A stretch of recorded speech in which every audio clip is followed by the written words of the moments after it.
Hello students, I am Anshul Bharti, the director of Bharti chemistry classes. ये हमारा 11th standard का पहला वीडियो लेक्चर है। सिलेबस स्टार्ट करने से पहले हम केमिस्ट्री के कुछ बेसिक कॉन्सेप्ट सीखेंगे जो आपको हेल्प करेंगे in understanding the concept of chemistry. तो सबसे पहले आज का जो हमारा टॉपिक है वो ये है कि हम कंपाउंड का फॉर्मेशन सीखेंगे, साथ ही साथ उन कंपाउंड के मॉलिक्यूलर मास कैलकुलेट करना भी सीखेंगे। कंपाउंड का जो फॉर्मेशन होता है वो मेनली बेस्ड होता है वैलेंसी टेबल पे। ये कॉन्सेप्ट आपने 9th में भी सीखा था। तो वैलेंसी टेबल कुछ इंपॉर्टेंट आयंस का हम सीखेंगे जिसकी हेल्प से हम कंपाउंड का फॉर्मेशन करेंगे। तो आयन क्या है, सबसे पहले समझे आयन क्या है। An atom which carry charge is known as ion. कोई भी एटम के ऊपर चार्ज है तो वो आयन है। जैसे मान लो ये सोडियम एटम, तो अभी ये एटम है, अगर इस पे चार्ज आ गया तो ये आयन कहलाएगा। सपोज क्लोरीन एटम, ये एटम है, अगर इसके ऊपर चार्ज आ गया तो ये आयन कहलाएगा। अब आयन भी दो प्रकार के होते हैं, एक जिसपे पॉजिटिव चार्ज हो वो कहलाते हैं केटायन, और जिसपे नेगेटिव चार्ज हो वो कहलाते हैं एनायन। पॉजिटिव चार्ज वाले को बोलते हैं केटायन, नेगेटिव चार्ज वाले को बोलते हैं एनायन। और जब ये केटायन और एनायन दोनों मिलते हैं तब आयनिक कंपाउंड का फॉर्मेशन होता है। जैसे Na+Cl- दोनों मिलाएंगे तो बनेगा NaCl। तो इन कंपाउंड का जो फॉर्मेशन होता है वो कैसे होता है ये आज हम सीखेंगे। अलग अलग केटायंस के बारे में पढ़ेंगे, अलग अलग एनायंस के बारे में पढ़ेंगे। तो सबसे पहले हम वैलेंसी टेबल देखते हैं केटायंस का। वैलेंसी टेबल अगर हम केटायन का देखें तो केटायन भी अलग अलग डिफरेंट टाइप्स के होते हैं। 1+ वाले मोनोवेलेंट, 2+ वाले डाइवेलेंट, 3+ वाले ट्राइवेलेंट, और 4+ वाले जो रहते हैं वो कैसे होते हैं, टेट्रावेलेंट। तो टाइप ऑफ केटायन भी अलग अलग प्रकार के होते हैं, तो वो भी हम पढ़ेंगे। तो ध्यान से देखें, वैलेंसी टेबल फॉर केटायन। ठीक है, सबसे पहले पढ़ेंगे हम मोनोवेलेंट केटायन।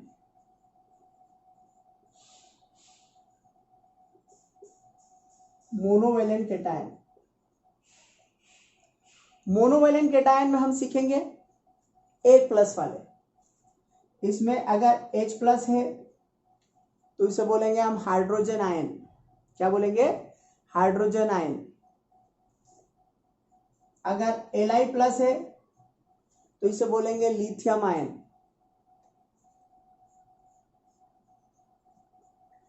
Na+ को बोलेंगे सोडियम आयन,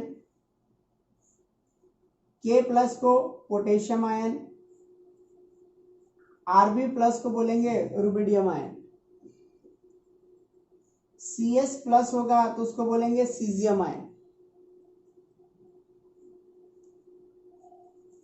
Ag+ होगा तो उसे बोलेंगे सिल्वर आयन। Ag+ मतलब सिल्वर आयन। NH4+ होगा तो हम उसे बोलेंगे अमोनियम आयन। विच आयन, अमोनियम आयन। Hg+ होगा तो हम उसे बोलेंगे मर्क्यूरस। ये इंपॉर्टेंट है, क्या बोलेंगे हम उसे, मर्क्यूरस। Hg+ होगा तो उसे बोलेंगे हम मर्क्यूरस। Au+ होगा तो हम उसे बोलेंगे ओरस आयन। कौन सा आयन बोलेंगे हम, ओरस आयन। Cu+ होगा तो हम इसे बोलेंगे क्यूप्रस आयन। विच आयन, क्यूप्रस आयन। तो ये थे मोनोवेलेंट केटायन। एक बार और फिर देख लीजिए, H+ hydrogen ion, Li+ lithium ion, Na+ sodium ion, K+ potassium ion, Rb+ rubidium ion, Cs+ caesium ion, Ag+ ion, NH4+ ammonium ion, Hg+ mercurous ion, Au+ aurous ion, Cu+ cuprous ion. तो ये तीनों important है, जो मैं star बना दूंगा वो ज्यादा इंपॉर्टेंट है। तो यहां हमने सीखा कि ये कुछ ऐसे केटायंस थे जिनके ऊपर एक पॉजिटिव चार्ज था। तो एक पॉजिटिव चार्ज वाले जो केटायंस होते हैं उसे हम मोनोवेलेंट केटायन बोलते हैं।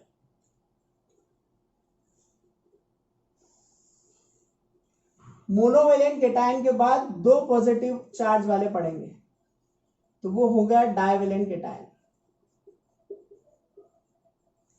डाइवेलेंट केटायन के अंदर अगर हम देखें तो सबसे पहले आता है Be2+ beryllium ion, Mg2+ magnesium ion, Ca2+ calcium ion, Sr2+ strontium ion. तो beryllium ion, magnesium ion, calcium ion, strontium ion, ये सारे डाइवेलेंट केटायंस होते हैं। इसके बाद अगर आप देखें तो Na2+ nickel ion, CO2+ cobalt ion और Zn2+ जिंक आयन, ये भी डाइवेलेंट केटायंस होते हैं। अब अगर हम कुछ इंपॉर्टेंट डाइवेलेंट केटायंस की बात करें तो Hg+ मर्क्यूरस होता है, तो Hg2+, ये हमारा इंपॉर्टेंट कैटेगरी में है, ये मर्क्यूरिक होता है। Hg+ मर्क्यूरस होता है तो ये मर्क्यूरिक होता है। Cu+ जो रहता है वो क्यूप्रस होता है, तो एक और इंपॉर्टेंट आएगा Cu2+ क्यूप्रिक, बहुत इंपॉर्टेंट है Cu2+ क्यूप्रिक। इसके अलावा अगर हम Fe2+ लेते हैं, इसे बोलते हैं फेरस, ये भी बहुत इंपॉर्टेंट है, Fe2+ ferrous. Again next one is Sn2+ stannous. Sn2+ क्या कहलाता है बेटा? Stannous. Again Pb2+, it is known as plumbous. क्या बोलते हैं हम इसको? प्लम्बस। तो ये सारे इंपॉर्टेंट डाइवेलेंट केटायन है जो मैंने आपको स्टार बना के बता, देखो पढ़ना सभी है लेकिन जो स्टार बने हैं वो ज्यादा इंपॉर्टेंट है। तो देखिए इसमें Be2+ beryllium ion, Mg2+ magnesium ion, Ca2+ calcium ion, Sr2+ strontium ion, Na2+ nickel ion, CO2+ cobalt ion, Zn2+ zinc ion, Hg2+ mercuric ion, Cu2+ cupric ion, Fe2+ ferrous ion, Sn2+ stannous ion, Pb2+ plumbous ion. तो इतने तो अपने को divalent cation पता होना चाहिए। अब हम आएंगे ट्राइवेलेंट केटायन की तरफ जाएंगे। तो ट्राइवेलेंट केटायन के बारे में हम समझे बहुत कम होते हैं और इंपॉर्टेंट होते हैं। तो third category is trivalent cation. अगर हम ट्राइवेलेंट केटायन की बात करें तो ये 3+ वाले होते हैं। इसमें तो बहुत फेमस है, ये बहुत ही कम होते हैं, तो ऐसे ही फेमस है। एक Al3+ है, इसे एल्यूमिनियम आयन बोलते हैं। इसके अलावा Fe2+ फेरस होता है, तो Fe3+ फेरिक होता है, ये भी बहुत इंपॉर्टेंट आयन है। इसके अलावा Cr3+ क्रोमियम, Cr3+ ये क्रोमियम होता है। तो Al3+ aluminium, Fe3+ ferric and Cr3+ क्या होता है? क्रोमियम होता है। नेक्स्ट कैटेगरी में अगर हम जाएंगे तो टेट्रावेलेंट केटायन। ट्राइवेलेंट और टेट्रावेलेंट की कैटेगरी बहुत कम है, तो टेट्रावेलेंट केटायन। टेट्रावेलेंट केटायन में अगर आप देखें तो जो डाइवेलेंट में Sn2+ था वो स्टेनस था, तो अगर ये Sn हमने +4 में ले लिया, ये भी बहुत इंपॉर्टेंट है, इसे स्टेनिक बोलेंगे। फिर से देखें ध्यान से, Sn2+ स्टेनस है, Sn +4 क्या होगा? स्टेनिक होगा। Pb2+ कैसा होगा? प्लम्बस है, Pb+4 कैसा होगा? प्लम्बिक होगा। तो ये Pb+4 हो गया, तो ये हो गया प्लम्बिक। तो ये कुछ इंपॉर्टेंट केटायंस थे। ये लिस्ट है मोनोवेलेंट केटायन की जिसके ऊपर 1+ चार्ज है। ये लिस्ट है डाइवेलेंट केटायन की जिसके ऊपर 2+ चार्ज है। ये लिस्ट है ट्राइवेलेंट केटायन की जिसपे 3+ चार्ज है। और ये है टेट्रावेलेंट केटायन की जिसपे 4+ चार्ज है। तो ये हमारा वैलेंसी टेबल केटायन का कंप्लीट हो गया है। अब हम पढ़ेंगे valency table of anion. Valency table of anion. Valency table of anion के अंदर भी 3 या 4 टाइप के एनायंस होंगे, जैसे आपने केटायन में पढ़ा। अगर 1 नेगेटिव है तो मोनोवेलेंट, 2 है तो डाइवेलेंट, 3 है तो ट्राइवेलेंट, 4 है तो कैसा होगा? टेट्रावेलेंट। तो उसी तरीके से जैसे हमने केटायन को समझाया उसी तरीके से हम आपको एनायन समझाएंगे। एनायंस में ज़्यादा एग्जाम्पल होते हैं केटायन के मुकाबले, इनकी वैरायटी भी ज़्यादा होती है, तो बहुत अच्छे से पढ़ें। तो इसमें सबसे पहले पढ़ेंगे हम मोनोवेलेंट एनायन। मोनोवेलेंट एनायन मतलब एक नेगेटिव वाले। अच्छा, आपने एक हाइड्रोजन पढ़ा था केटायन में H+, हाइड्रोजन एनायन में भी होता है, मगर डिफरेंस है कि अगर हाइड्रोजन केटायन है H+ है तो वो हाइड्रोजन आयन है, लेकिन अगर हाइड्रोजन एनायन है H- तो फिर वो हाइड्राइड आयन है। तो सबसे पहला आएगा H-, इसे बोलते हैं हाइड्राइड आयन। कंफ्यूज मत होना, उधर हाइड्रोजन आयन है, इधर हाइड्राइड आयन है। हाइड्राइड आयन के बाद अगर हम देखें F- तो फ्लोराइड आयन है, Cl- देखें तो क्लोराइड आयन है, Br- देखें तो ब्रोमाइड आयन है, I- देखें तो आयोडाइड आयन है, OH- देखें स्टार वाला IMP, OH- देखें हाइड्रोक्साइड आयन है, Cl- देखें साइनाइड आयन है। इसके अलावा भी बहुत इंपॉर्टेंट कुछ मोनोवेलेंट एनायंस होते हैं, जैसे CH3COO-, it is acetate ion, HSO4- bisulphate, फिर से देखें HSO4- bisulphate, HSO3- bisulphite, HSO3- bisulphite. इसके अलावा देखें MnO4- पर मैग्नेट, आपने सुना होगा ना पोटेशियम पर मैग्नेट, उसमें MnO4- पर मैग्नेट। एक और बहुत इंपॉर्टेंट है, स्टार बना ले, NO3- नाइट्रेट, NO3- नाइट्रेट, और अगर NO2- हुआ तो नाइट्राइट। ध्यान से देखें, NO3- नाइट्रेट, NO2- नाइट्राइट। तो ये मोनोवेलेंट एनायन हो गए। एक बार और फिर से देखें, H- hydride ion, F- fluoride ion, Cl- chloride ion, Br- bromide ion, I- iodide ion, OH- hydroxide ion, Cl- cyanide ion, CH3COO- acetate ion, HSO4- bisulphide ion, HSO3- bisulphite ion, MnO4- permanganate ion, NO3- nitrate ion, NO2- nitrite ion. तो ये आपकी हो गए important monovalent anions. मैंने आपसे बोला था anions बहुत ज्यादा होते हैं केटायन के रिस्पेक्टिवली। अगर हम देखें डाइवेलेंट एनायन, डाइवेलेंट एनायन की बात कर रहे हैं, मतलब कितने नेगेटिव की बात कर रहे हैं? दो। यहाँ तो बहुत ज्यादा इंपॉर्टेंट है सारे। O2- ऑक्साइड आयन बहुत इंपॉर्टेंट है, O2- oxide ion, CO3 carbonate ion, CO3 carbonate ion. अब देखिए बहुत इंपॉर्टेंट है, SO4 sulphate ion, SO3 sulphide ion, S2- sulphide ion. बहुत इंपॉर्टेंट है, ध्यान से देखिए, SO4 sulphate, SO3 sulphide, S2- sulphide.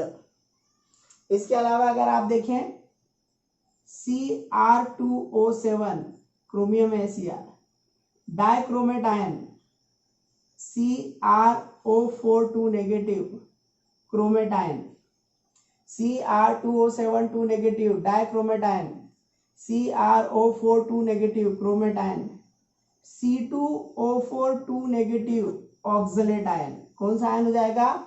Oxalate ion. तो ये बहुत कुछ इंपॉर्टेंट डाइवेलेंट एनायंस है। फिर से देख लो एक बार, O2- ऑक्साइड है, CO3 कार्बोनेट है, SO4 सल्फेट है, SO3 सल्फाइड है, S2- सल्फाइड है, Cr2O7 डाइक्रोमेट है, CrO4 क्रोमेट है, और C2O4 कैसा होगा? ऑक्सलेट होगा। कैसा होगा वो? ऑक्सलेट आयन होगा। तो ये कुछ इंपॉर्टेंट डाइवेलेंट क्या थे? एनायंस थे। अब किस पे जाएंगे हम? Trivalent.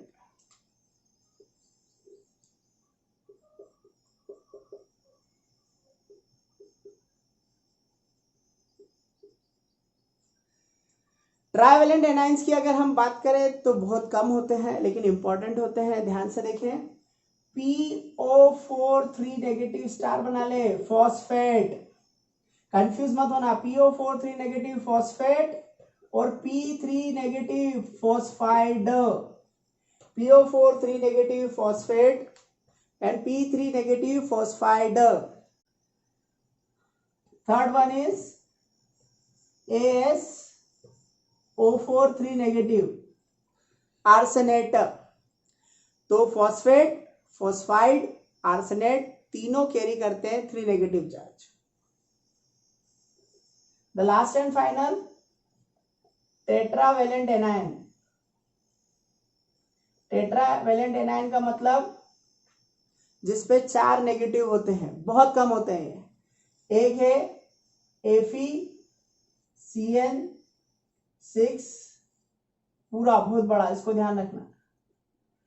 Ferrocyanide ion, FeCN6 4 negative ferrocyanide ion.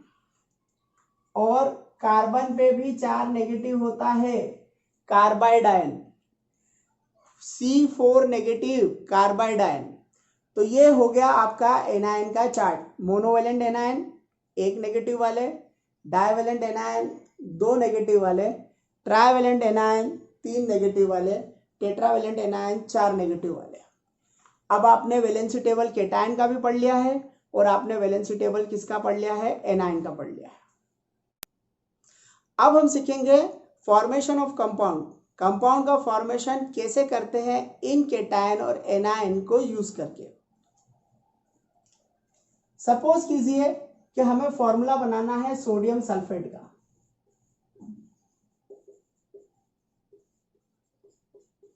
यह आपको रिएक्शंस याद करने में भी हेल्प करता है। तो सोडियम केटायन है और सल्फेट कैसा है बेटा, एनायन।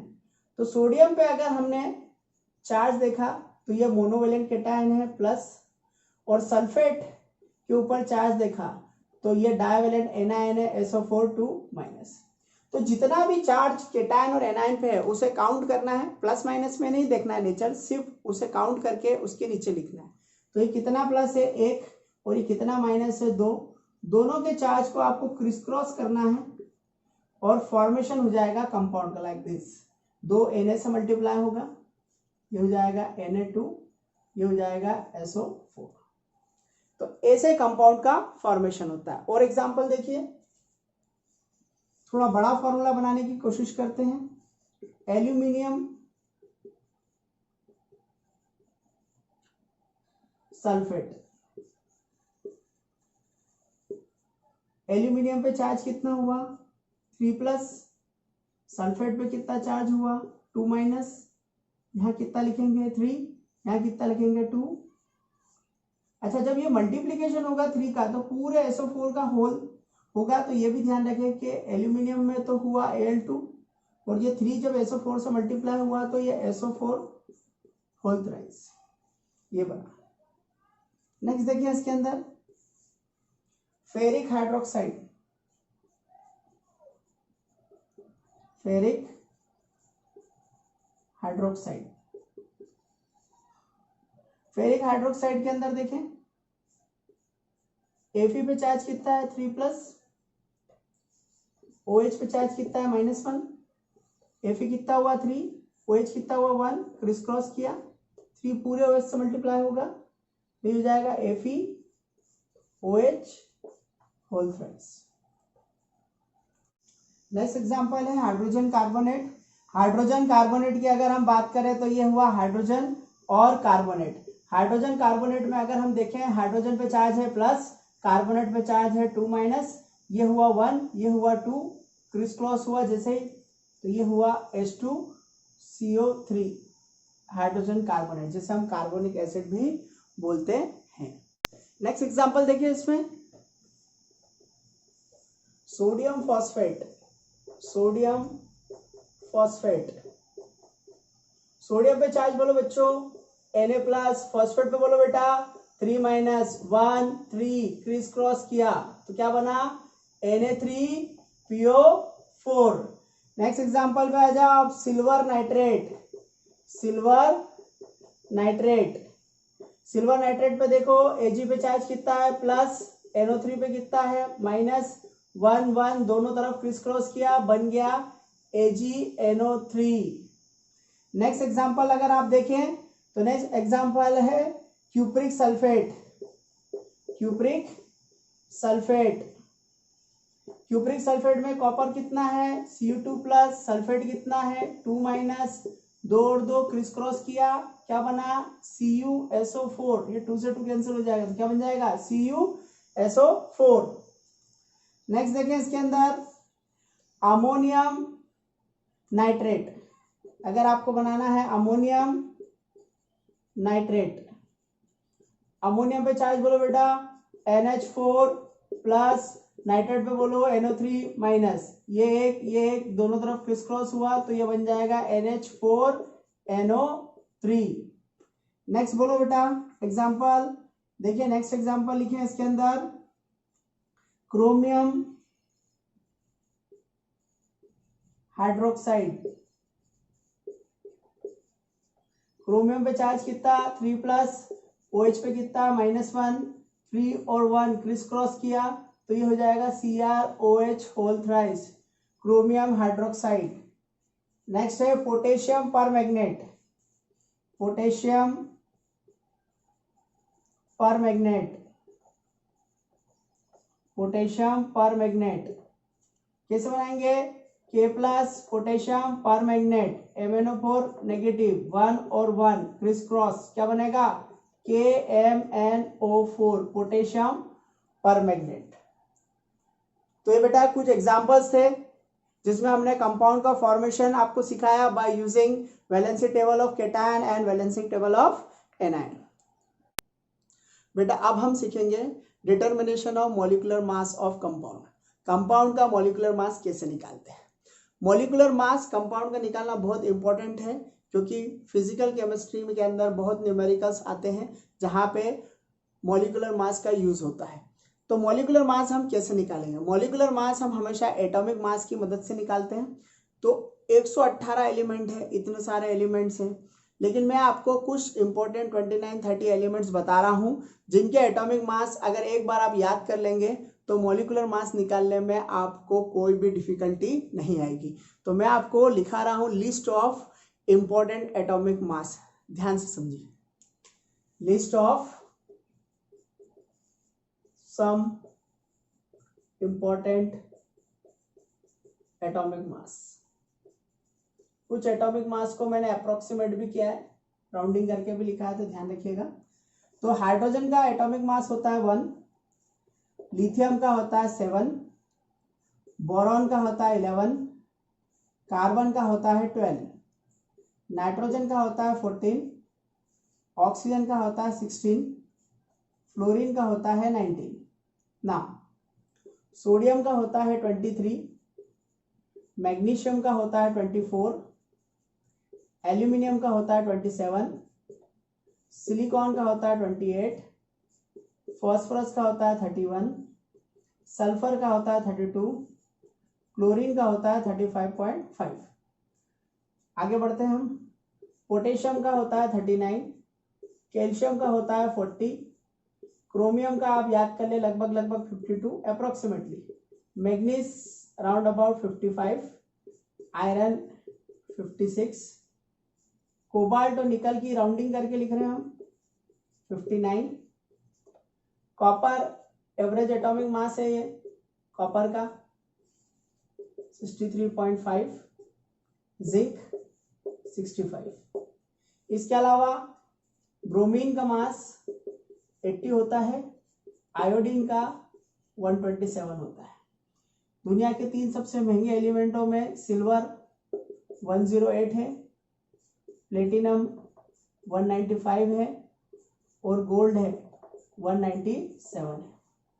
इसके अलावा 2 एलिमेंट और जिनका एटॉमिक मास ज़्यादातर यूज होते हैं, एक बेरियम है 137 और एक लेड है 207। तो ये लिस्ट है उन इम्पोर्टेंट एटम्स। तो बेटा ये थी important atomic mass of element की लिस्ट। अब हम सीखेंगे calculation of molecular mass of an compound. तो कंपाउंड के मॉलिक्यूलर मास कैसे कैलकुलेट करेंगे। देखो इस लेक्चर की स्टार्टिंग में मैंने आपको आयनिक कंपाउंड का फॉर्मेशन सिखाया था। तो हम उसको भी यूज़ करेंगे और मॉलिक्यूलर मास कैलकुलेशन भी करेंगे। तो देखिए कैसे, सपोज करो कि आपको फॉर्मूला है, बोल रखा है सोडियम सल्फेट, सोडियम सल्फेट, और फॉर्मूला नहीं पता है तो मैंने तो आपको क्रिस क्रॉस मेथड सिखाई है। सोडियम पे चार्ज कितना होता है बेटा 1+, सल्फेट पे चार्ज कितना होता है 2-, ये 1 और ये 2 दोनों क्रिस क्रॉस किया तो बन गया क्या Na2SO4। अब हम इसका मॉलिक्यूलर मास कैसे कैलकुलेट करें, तो मैंने आपको important atomic mass of element की लिस्ट बताई है। सोडियम का एटॉमिक मास कितना होता है 23, तो ये लिखा मैंने 23। कितने सोडियम है 2, तो 2 से मल्टीप्लाई किया। सल्फर का एटॉमिक मास कितना होता है 32, ठीक है। ऑक्सीजन का एटॉमिक मास कितना होता है 16 से मल्टीप्लाई किया 4। टोटल मैंने किया तो 23 इंटू 2 कितना हुआ 46 और 32 प्लस 64 टोटल कर ले आप, इसका टोटल कितना आएगा, तो ये हो जाएगा आपका 78 और 138 142। इसका सिंबल है U, यूनिफाइड मास, और इसकी यूनिट होती है 142 ग्राम पर मोल। तो ये हुआ आपका कैलकुलेशन ऑफ मॉलिक्यूलर मास। तो यहाँ आपने आयनिक कंपाउंड को फॉर्मेशन भी सीखा, साथ ही साथ आपने मॉलिक्यूलर मास भी निकाला। एक और एग्जांपल देखते हैं हम, aluminium hydroxide, aluminium hydroxide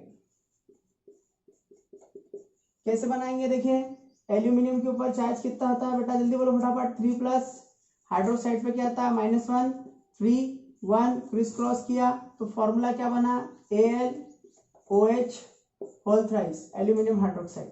molecular mass बोले, एटॉमिक मास बोले एल्यूमिनियम का 27, ऑक्सीजन का कितना होता है 16 और हाइड्रोजन का कितना होता है 1। 16 और 1 कितना हो गया 17, 17 को 3 से मल्टीप्लाई कर दे, 17 को 3 से मल्टीप्लाई करेंगे तो 51 हो जाएगा। 27 और 51 मिला के हो जाएगा 78 या फिर 78 ग्राम पर मोल। तो ऐसे हम मॉलिक्यूलर मास को कैलकुलेट कर सकते हैं। आगे हम और एग्जांपल करेंगे। नेक्स्ट एग्जांपल देखें आप,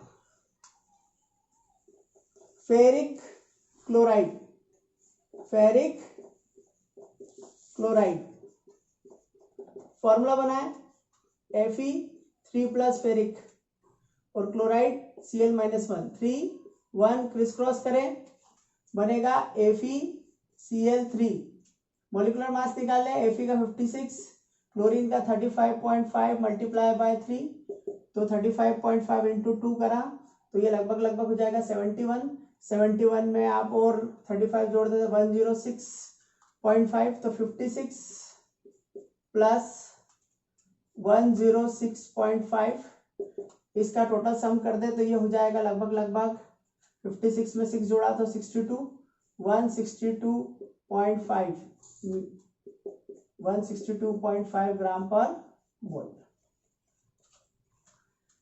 नेक्स्ट देख लें इसके अंदर, नेक्स्ट एग्जांपल है सोडियम फॉस्फेट।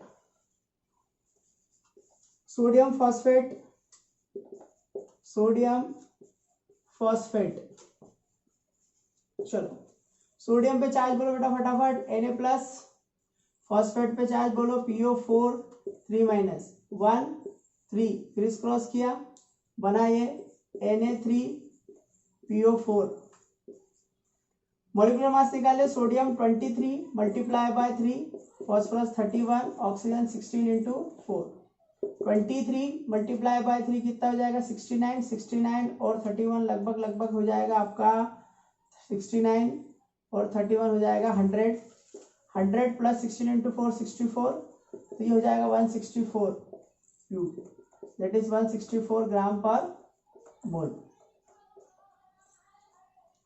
नेक्स्ट एग्जांपल देखें इसके अंदर, नेक्स्ट एग्जांपल है 5th, एग्जांपल नंबर 5th। अगर हम ध्यान से देखें तो इसके अंदर देखें क्यूप्रिक सल्फेट, क्यूप्रिक सल्फेट के अंदर अगर हम देखें तो कॉपर पे चार्ज होता है 2+, सल्फेट पे होता है 2-, तो ये 2 और 2 कैंसिल, तो बन जाएगा फॉर्मूला CuSO4। कॉपर का मास देखें 63.5 प्लस 32 प्लस 16 इंटू कितना हो जाएगा 4, तो ये हो जाएगा आपका 64। तो 63.5 और 32 मिलाएंगे तो ये हो जाएगा 95.5। 95.5 जो है उसमें आप 64 को ऐड कर दें, 64 को आप ऐड कर देंगे तो ये हो जाएगा यहाँ पे 99, और 99 और 60 को करोगे तो लगभग हो जाएगा 159, तो ये हो जाएगा 159.5 U, दैट इज 159.5 ग्राम पर मोल। तो ये तरीके हैं जिसके द्वारा आप मॉलिक्यूलर मास कैलकुलेट कर सकते हो, और ये बेस्ट मेथड इसलिए क्योंकि यहाँ पे आपके कंपाउंड बनाने की भी प्रैक्टिस हो रही है। तो फॉर्मेशन ऑफ कंपाउंड भी सीखा और हमने यहाँ पे इसमें मॉलिक्यूलर मास भी निकाला। लेकिन बेटा हर कंपाउंड आयनिक नहीं होता है, तो हर कंपाउंड का मॉलिक्यूलर मास आप ऐसे फॉर्मेशन करके नहीं निकाल सकते। कुछ कंपाउंड मॉलिक्यूलर मास जो रहते हैं वो कोवेलेंट के भी होते हैं, तो इस मेथड से हम डायरेक्टली उसे कैलकुलेट कर सकते हैं। तो ये तो मैंने आपको आयनिक कंपाउंड के मॉलिक्यूलर मास का फॉर्मेशन सिखाया। मैं अब आपको कुछ कोवेलेंट कंपाउंड के मॉलिक्यूलर मास का कैलकुलेशन सिखाऊंगा। अब हम सीखेंगे calculation of molecular mass of covalent compound. तो कुछ कंपाउंड आयनिक नहीं होते, कोवेलेंट होते हैं, जैसे कि ग्लूकोज है, बहुत फेमस है। फॉर्मूला है इसका C6H12O6। कैसे निकालेंगे बेटा, देखिए ध्यान से। कार्बन का एटॉमिक मास 12, कितना कार्बन है 6, प्लस हाइड्रोजन का एटॉमिक मास 1, कितना है 12, ऑक्सीजन का एटॉमिक मास 16, कितना है 6, 12 6 से कितना हो गया 72, 1 इंटू 12 कितना हो गया 12, 16 इंटू 6 कितना हो गया 96, 72 और 12 कितना हो गया 84, 84 और 96 कितना हो गया बेटा 180 U, unified mass, that is 180 ग्राम पर मोल। और बड़ा ले लेते हैं अपन इससे कंपाउंड। अगला एग्जांपल है यूरिया। यूरिया बहुत फेमस कंपाउंड है, NH2CO NH2। कैसे निकालेंगे, देखिए कितना नाइट्रोजन है, एक और एक 2, एक नाइट्रोजन का मास कितना है 14, प्लस हाइड्रोजन कितने हैं 2 और 2 4, एक हाइड्रोजन का मास कितना है 1, कार्बन कितना है एक, ऑक्सीजन कितना है एक, ऑक्सीजन का मास कितना है 16, 2 इंटू 14 कितना हुआ 28, 28 4, 12 इंटू 12 प्लस 16 कितना हो गया 28, 28 28 56, 4 कितना होगा बेटा 60, 60 यूनिफाइड मास 60 ग्राम पर मोल। नेक्स्ट आगे बढ़ते हैं, और बड़ा मॉलिक्यूल ले लेते हैं सुक्रोज। C12H22O11। कैसे निकालेंगे, कार्बन कितने 12, 12 इंटू 12, ऑक्सीजन कितने 22, 1 इंटू 22, हाइड्रोजन कितने हैं 22, ऑक्सीजन कितने हैं 16, 16 into 11, 144 plus 22 plus 176, it is 342 U और 342 ग्राम पर मोल। तो ये मॉलिक्यूलर मास हो गया सुक्रोज का। एक और एग्जांपल देख लेते हैं अपन कोवेलेंट में। मान लो आप ले ले acetic acid, acetic acid CH3COOH। Start, carbon कितने 2, 2 इंटू 12, ऑक्सीजन कितने 2, 16 इंटू 2, हाइड्रोजन कितने 4, 1 इंटू 4, 24, 32, 56 और 4 कितना हुआ 60, 60 U, दैट इज 60 ग्राम पर मोल। तो हम आयनिक कंपाउंड के मॉलिक्यूलर मास के साथ साथ कोवेलेंट कंपाउंड के मॉलिक्यूलर मास को भी कैलकुलेट कर सकते हैं।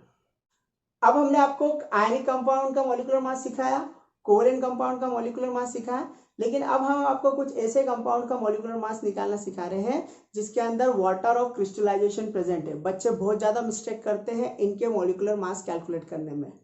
तो वाटर ऑफ क्रिस्टलाइजेशन है क्या, पहले समझ ले। तो वाटर ऑफ क्रिस्टलाइजेशन का मतलब है कि कोई भी हाइड्रेटेड सॉल्ट के अंदर जितने number of water molecule present होते हैं वो कहलाते हैं वाटर ऑफ क्रिस्टलाइजेशन।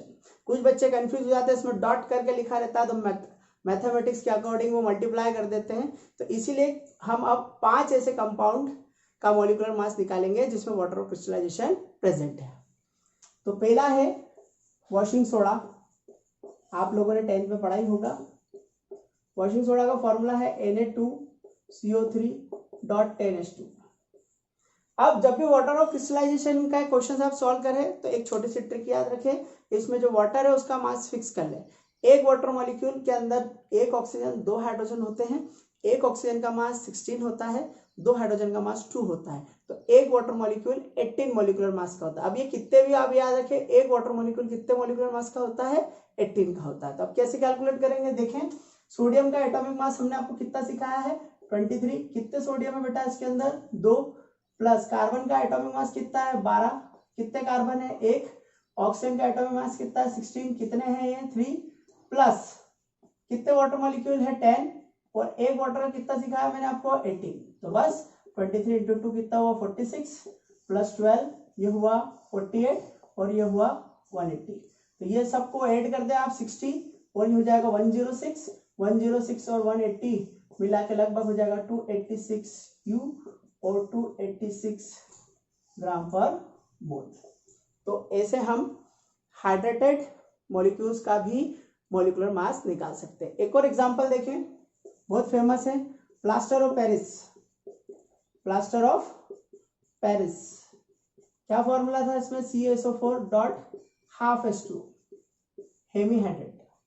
किसे निकालेंगे, कैल्शियम कितना हुआ 40, सल्फर कितना है 32, ऑक्सीजन कितना है 16 इंटू 4, वाटर कितना होता है मॉलिक्यूलर मास 18, इसको 2 से डिवाइड कर दें, 40 और 32 कितना हुआ 72, 72 और 64, तो 72 प्लस 64 और ये हो गया 9। अब ये कितना हो गया 136, 136 और 9 मिला के कितना हो जाएगा 145 U, 145 ग्राम पर मोल। ठीक है, नेक्स्ट एग्जांपल अगर आप देखें इसके अंदर एक और हाइड्रेटेड वाला, NaHCO3.6H2 सोडियम बाइकार्बोनेट हेक्साहाइड्रेट, ये है सोडियम बाइकार्बोनेट हेक्साहाइड्रेट। इसका कैसे निकालेंगे आप चेक कर लें, सोडियम का कितना होता है 23, हाइड्रोजन का कितना होता है 1, कार्बन का कितना होता है 12, ऑक्सीजन कितना होता है 16, 16 इंटू 3 और 6 इंटू 18, तो ये तो आपके पास 23 और एक कितना हो गया 24, 24 और 12 कितना हो गया 36, और ये कितना हो गया 48, और 18 सिक्सा आई थिंक 8 सिक्सा 48 होता है, और ये 108 होता है। ठीक है, अब इसको ऐड कर ले आप, 36 और 48 को ऐड करें तो 6 को ऐड किया तो 54, 54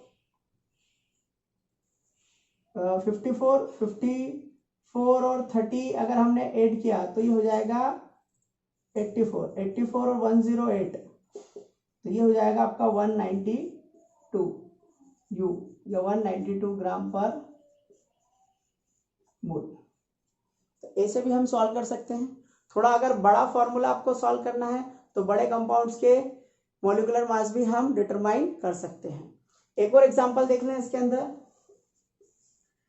FeSO4 dot NH4 whole twice SO4 dot 6H2O, ये आपके एनसीईआरटी में भी बहुत इंपॉर्टेंट है, इसे बोलते हैं ferrous ammonium sulphate. Ferrous ammonium sulphate, इसे कमर्शियली यूज मोहर सॉल्ट भी बोलते हैं, मोहर सॉल्ट काम आएगा आपको। अब अगर आप इसमें कैलकुलेशन करना देखें तो आयरन कितना हुआ 56, सल्फर कितने इसके अंदर 1 और 1 कितने 2, तो 32 इंटू कितना हो गया 2, थोड़ा ध्यान से करें इसको। ठीक है, इसके बाद आप नाइट्रोजन देखें तो नाइट्रोजन होल ट्वाइस में है तो 14 इंटू 2, फिर आप ऑक्सीजन देखें तो यहाँ पे ऑक्सीजन कितने हैं 4, और यहाँ पे ऑक्सीजन कितने हैं 4, 4 और 4 मिला के कितने हो गए 8, तो ये हो जाएगा 16 इंटू 8। अब आप हाइड्रोजन देखें तो हाइड्रोजन यहाँ पे होल ट्वाइस है तो 4 2 जा 8, तो 1 इंटू कितना हो गया 8। फिर इसके बाद अगर आप वाटर देखें तो 6 इंटू 18, इस पूरे का सम करेंगे तो मॉलिक्यूलर मास आएगा 392 U, इट इज 392 ग्राम पर मोल। ये मोहर सॉल्ट का मॉलिक्यूलर मास हो गया। तो ऐसे हम हाइड्रेटेड कंपाउंड का मॉलिक्यूलर मास भी क्या कर सकते हैं, कैलकुलेटेड कर सकते हैं। तो बेटा ये हमारा पहला लेक्चर था आज बेसिक कंसेप्ट ऑफ केमिस्ट्री में, जहां हमने आपको आयनिक कंपाउंड का फॉर्मेशन सिखाया, केटायन का चार्ट सिखाया, एनायन का चार्ट सिखाया, इसके बाद इंपॉर्टेंट एटॉमिक मास सिखाए, फिर हमने आपको मॉलिक्यूलर मास सिखाया। मॉलिक्यूलर मास हमने आयनिक कंपाउंड का भी सिखाया, कोवेलेंट कंपाउंड का भी सिखाया, और आपको हाइड्रेटेड कंपाउंड का भी मॉलिक्यूलर मास सिखाया। I hope that you like this video. Please like and subscribe it. Stay home, stay safe.